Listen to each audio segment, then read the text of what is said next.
Dear viewer, I hope you're doing better than yesterday. Here is the current status of Gen Z in 4 different crises. The job crisis. Let me hit you with some numbers real quick. A study has shown the current Gen Zers that are looking for a job submit 64 to 200 plus applications every 2 to 4 weeks.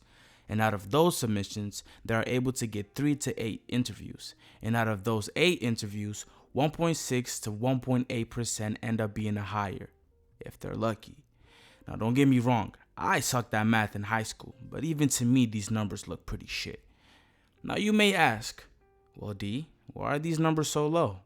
Well, it's for a lot of reasons, but it mainly comes down to 3. Reason 1, there are no jobs. Currently in the US, the available jobs are really low. Instead of the typical 256,000 plus jobs a month, only 22,000 jobs were created last August, and more than 84% of that is only for the medical field. Do I have to point out the obvious? You have 4.3 million unemployed Gen Zers and 60% of recent college grads looking for a job, and there are only 22,000 out there. And the other thing as well is 36% of the online job listings are ghost jobs. They aren't even real jobs, which only wastes people's time, and it's only there to make the market and the company look like it's thriving when it's not. Reason number 2, years of experience. A lot of these companies are looking for people with years of experience in the field that they are just getting into. To get a job, you need experience, and to get experience, you need a job. Which one came first, the chicken or the egg? Reason number 3, Gen Z stereotype. First off, yes, there have been lots of Gen Z teens that have been lazy, entitled, spoiled brats that have ruined our reputation, especially in the job market. And because of that, now all the boomers have put every single person from this gen in a box of lazy kids. And that makes things a lot harder for the young adults that work hard and put in the work to be successful. Look, that was a lot of info and numbers. And if you spaced out, just know the status of the job world is dog shit. The dating crisis. Oh my god, where do I even start with this? Right now, if you go online, you will see this war that's going on called the gender war. Bunch of guys and girls fighting each other over literally anything and everything. Now, there are fights about a lot of different things, but let's talk about love specifically. If I had to summarize it in a sentence, it would be love in general is not dying, but it is hurting. Look, we all know about hookup culture has become so popular that it has ruined the whole goal of being committed to one person. On one side, you have people who don't know what they want and wasting others' time. On the other side, you have people being afraid to get attached because either they're afraid to get hurt or they just want to have options, blah, blah, blah. We all know this is nothing new. But the big elephant in the room is the amount of toxic things the gender war is making Gen Zers consume online is really concerning. Like on the girl side, you have all these females posting videos talking about how they genuinely hate men for breathing. Don't you just hate when a man...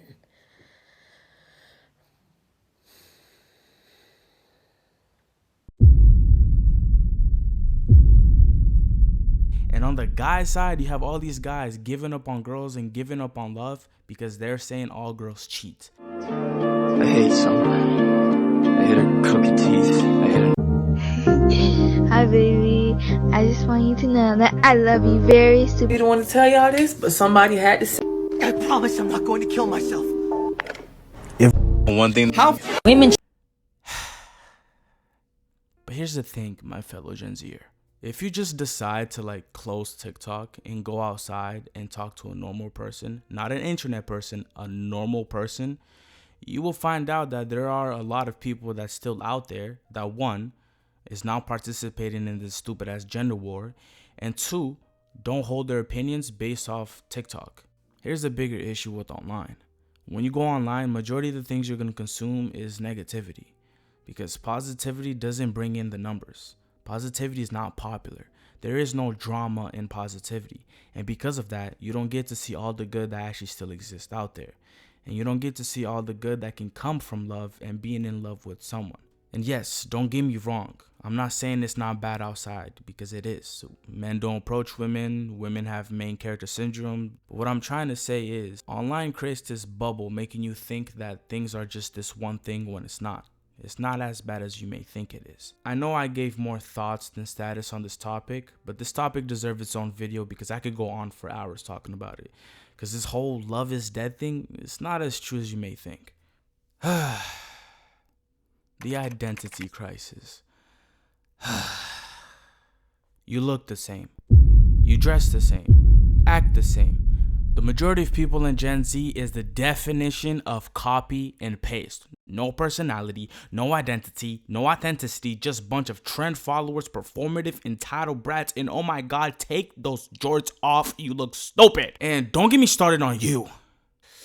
Ooh, you perform. Oh, I can't. Nope, not today. And if you disagree with me, go suck a Sorry, I had a moment.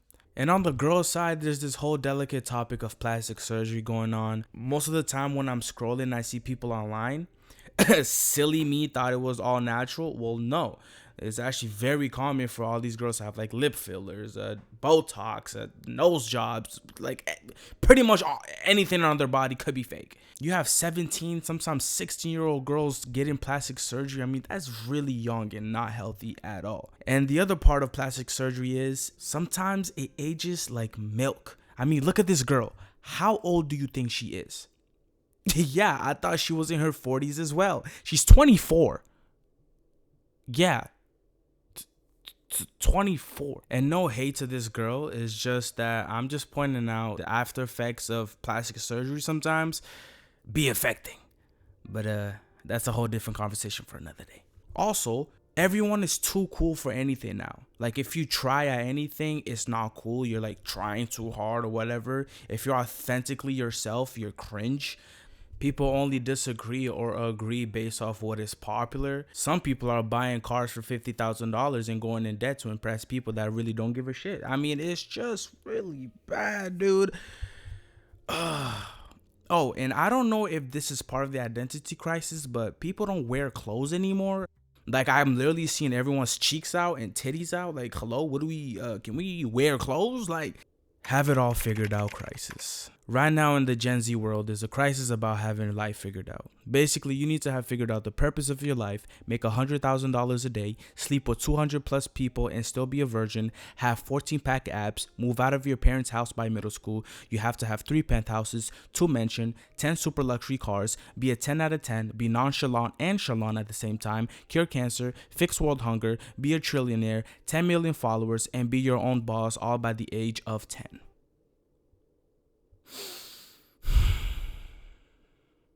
No, you're not supposed to have it all figured out. No one has it all figured out. There's this concept that if a person is not successful by the age of 20, then they're a failure and a loser. And that's just like the dumbest thing I've heard. It's like, do I even have to explain this? Explaining common sense fatigue. Can we make that a thing? Every crisis topic I've talked about today, I haven't talked about them in depth enough. All of them deserve their own video, and there's so many other different topics that I have not even touched. But I think the job and dating and identity and have it all figured out crisis are probably the big 4 of it all, especially for Gen Z right now. And I would like to add one more thing. It's not a crisis, but it is one more important thing. Hope and rebellion against it all. I think it's very important to remember, even though we live in a generation where the job market is really shit right now and the dating scene looks almost impossible to find the right person, and everyone seems like trend followers or performative, and there's no like authentic people out there, and there's this constant pressure to have everything figured out and be successful. Look, even if all those things are happening and time seems really hard, this might sound lame and corny, but things will get better. Have hope, because a life without hope is a really dark life, and I truly believe that. The opportunities to be financially free, it's still possible.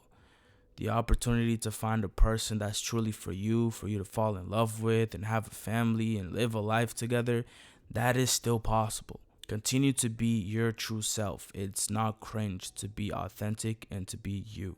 And don't worry if you don't have everything figured out yet, because you're not supposed to. Alright guys, thanks so much for listening. Have a great goddamn day. Dream big and drink lots of water. Sincerely, D.